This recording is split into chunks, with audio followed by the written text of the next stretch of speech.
बिस्मिल्लाहिर्रहमानिर्रहीम। 10th उर्दू। प्यारे बच्चों, अस्सलाम वालेकुम वरहमतुल्लाहि वबरकातुहू। आज हम पढ़ने जा रहे हैं पंडित ब्रिज नारायण चकबस्त की हालत ज़िंदगी, खुसूसियात कलाम और खुलासे नज़म रामचंद्र जी। पहले हम नज़र डालते हैं चकबस्त की हालत ज़िंदगी पर। असली नाम पंडित ब्रिज नारायण और चकबस्त तखलुस था। वो 1882 ईस्वी में फैज़ाबाद में पैदा हुए। उनके वालिद का नाम पंडित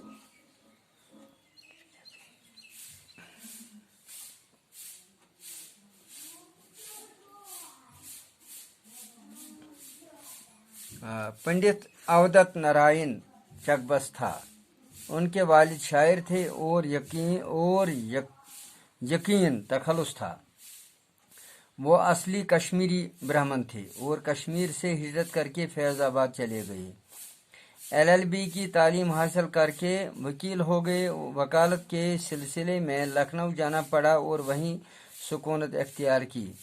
1942 ईस्वी में राय बरेली स्टेशन पर फालिज के शिकार हो गए और इंतकाल कर गए। खुसूसियाती कलाम। चकबस्त को उसातिज़ा उर्दू में शुमार किया जाता है। वो शायरी, रमूज़ व नुकात पर गहरी नज़र रखते थे। उनके कलाम पर गालिब और मीर उनीस के कलाम का साफ असर नज़र आ रहा है। मुसद्दस रामायण का एक एक सीन पढ़ते वक़्त उनीस का ज़ोरी बयान महसूस होता है। उनकी गज़लों में गालिब का फ़लसफ़ियाना अंदाज़ और ज़ुबान व बयान पर आतिश का असर है। उनका मजमूए कलाम सुबह वतन छप चुका है।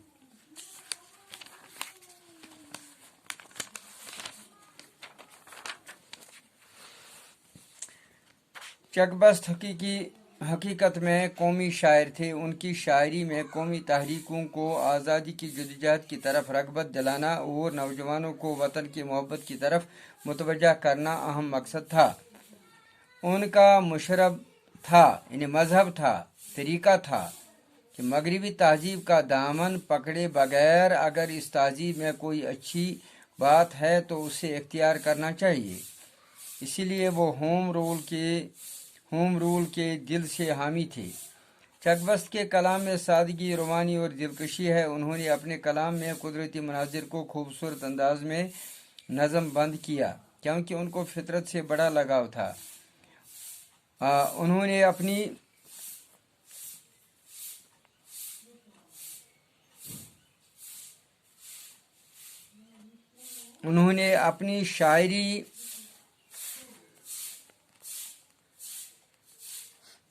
शायरी से हिंदुस्तानी अवाम में हरकत पैदा करने की कोशिश की। उनकी मशहूर नज़में हमारा वतन, दिल से प्यारा वतन और वतन को हम वतन के मुबारक बहुत ही मशहूर हैं। अब हम नज़र डालते हैं इस नज़म के खुलासे पर। इस नज़म में चकबस्त ने रामचंद्र जी के बनवास जाते वक़्त की तस्वीर खींची है। वह अपने बाप राजा दशरथ से रुखसत होकर अपनी माँ से इजाज़त लेने के लिए हाजिर होते हैं। यह नज़म मुसद्दस में लिखी गई है। इसमें 33 बंद हैं। रामायण हिंदुओं की मुतबरक किताब है जो नज़म की शक्ल में संस्कृत ज़ुबान में है। चकबस्त इसी किताब से मुतासिर होकर ये नज़म उर्दू में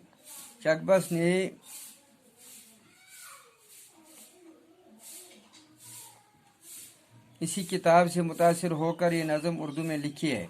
रामचंद्र जी जिन्हें हिंदू ईश्वर का अवतार मानते हैं, अयोध्या के राजा दशरथ के बड़े बेटे थे। राजा की 3 रानियां थीं, कुशल्या, सुमित्रा और केकी। रामचंद्र जी कुशल्या से थे, लेकिन केकी राजा दशरथ की चहेती बीवी थी और राजा ने एक जंग के दौरान उसकी जान बचाने के बदले 2 बातों का वादा किया था। राजा दशरथ जब बूढ़े हो गए तो उसने अपनी हुकूमत रामचंद्र जी को देने का सोचा, लेकिन केकी ज़बरदस्त चालाक थी और उसने मौके का फ़ायदा उठाकर राजा को अपने 2 कौल पूरा करने को कहा। एक रामचंद्र जी को 14 बरस का वनवास, दूसरा अपने बेटे भरत को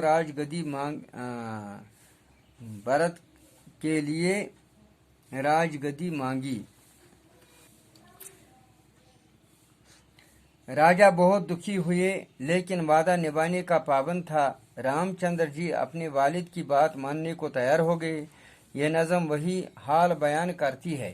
रामचंद्र जी बाप से रुखसत लेकर अपनी अब माँ से रुखसत लेने हाजिर हुए।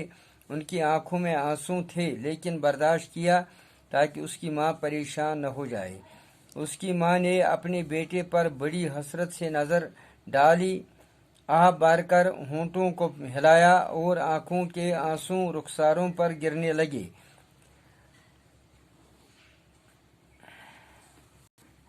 उसके चेहरे से दिल की हालत जाहिर होने लगी।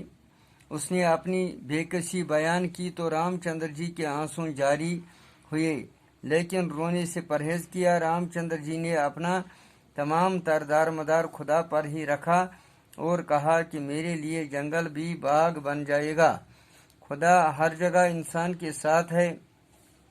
अगर हम पर खुदा की मेहरबानी हो तो हमें कोई फिक्र नहीं है।